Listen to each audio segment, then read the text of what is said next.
in Scone. We've got all kinds of wonderful people around and buildings and history and atmosphere, and I did mention the play that must be named recently, the Scottish play, Macbeth. Oh gosh, I've done it.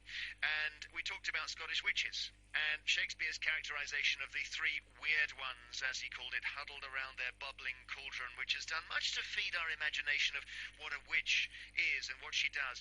Who can forget this chilling incantation?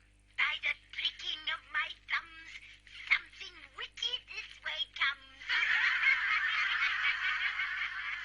How now, you secret black and midnight hags? What is to do? A deed without your name.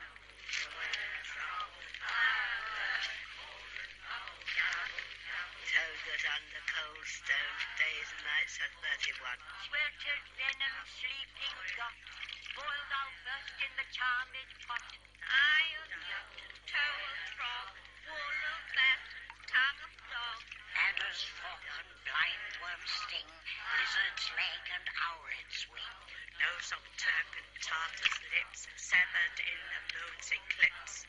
Fillet of a penny snake, in the cauldron boil and bake. Liver of blaspheming Jew, gall of goat and slips of ewe. Oh, chilling, isn't it? Shakespeare's witches. If you're a parent, you'll of course know that you can't escape witches when you read bedtime stories. There are so many witches in kids' books, and the historic part of Scotland that we're in has had its fair share of real witches. Their ancient beliefs persist to this day, so is a real witch anything like the ones we read about, the Shakespeare witches or the witches in those bedtime stories? Let us find out. We say hello to Ffyona Macleish, a Wiccan from Dundee. Hi there. And also Lorna Parks, who's a midwife and hedge witch. Louise. Sorry, Louise Parks. I beg your pardon. Midwife and hedge witch from Perth. And it is pronounced hedge witch. Okay, and you've got your little baby. What's his name? This is Will. Will. Okay, Louise and Will. So, firstly, Ffyona, witching. What is it about? It's a nature religion. We see the divine everywhere in nature. We love everything that's in nature. We're all part of everything that's in nature.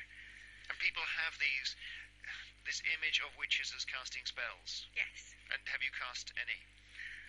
Well, every time you make a cup of tea, that's a spell. If you're wishing good thoughts into a friend's cup of tea who's not feeling very good, you're casting a spell. And Louise, it's positive in that sense, is it, being a witch? Absolutely. Magic, if you want to describe it, is a little bit like electricity. It can be good, it can be bad. It's the intent of the person who's casting the spell or whatever they're doing. Are there bad witches around? Are there witches around who are like the witches in Shakespeare? I wouldn't have said there are ones that are like the witches in Shakespeare, but there are certainly people who maybe don't have the best of intentions. What is a hedge witch? It's somebody who works a lot with natural things like herbs, plants, who looks at the weather patterns, animals, to be able to look at how things are going round about. And so we're getting a sense of sort of the natural world and being a healer and all that, but nothing negative, no zooming around and scaring people at all. Wiccans believe in the Wiccan Rede, which basically says you can do what you like as long as you don't harm anybody. So that's what we do. We do no harm. We live our life. We try to be as happy as we can be. We try to see happiness in everything, and we would love it if everybody else would just be happy, because life would be so much simpler. And can anyone be a witch? Is it like being a psychotherapist, or do you need training? I think anybody can be a witch. You feel a calling inside you that you can be witched. So it's more like being a Christian than being a priest. I mean, it's more like belonging to a religion than leading a religion. It's following a faith. Following a faith, right. Is that how you feel, Louise? Well, each person is their own priest or priestess. They all interact directly with whatever you believe, God, goddess. This isn't what I expect. I thought at least we would have a spell or something, and I'm in no way suggesting you have to sort of do something now, but where does the whole broomstick thing come from if it is all like this, sweetness and light? Where has it come from? A lot of it is, again, things like Macbeth. It sits in the consciousness of people, and whenever they hear the word witch, that's what they imagine. You think you've had bad PR Absolutely. It's like the witch trials in Salem, and that witches were perceived to be people that were doing evil, and a lot of the time they were the herb wives, the midwives. They were just people who, I don't know, the person wanted their land.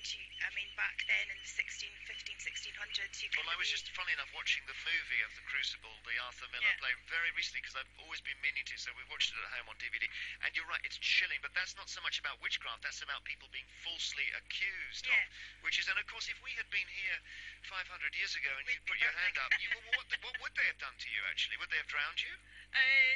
They might have dunked you in a pond to check and see if you were really a witch. And if you float, then you're a witch. And you're a witch, and if you didn't float, well, you drowned anyway, so it didn't matter, really. That's what they call Catch-22, isn't it? Well, thank you. Are you doing any witching this afternoon with the torch, or are you just here as members of the public? Just here to watch. Okay. Some lovely bird noises around here. We've got peacocks here. And I don't know what that bird is. Anyone recognise that? That's a peacock. Is it? No, oyster catcher. It's a what? Come over here, so tell us what it is. It's an oyster catcher. Ah, I thought so. Okay, Katie Tunstall.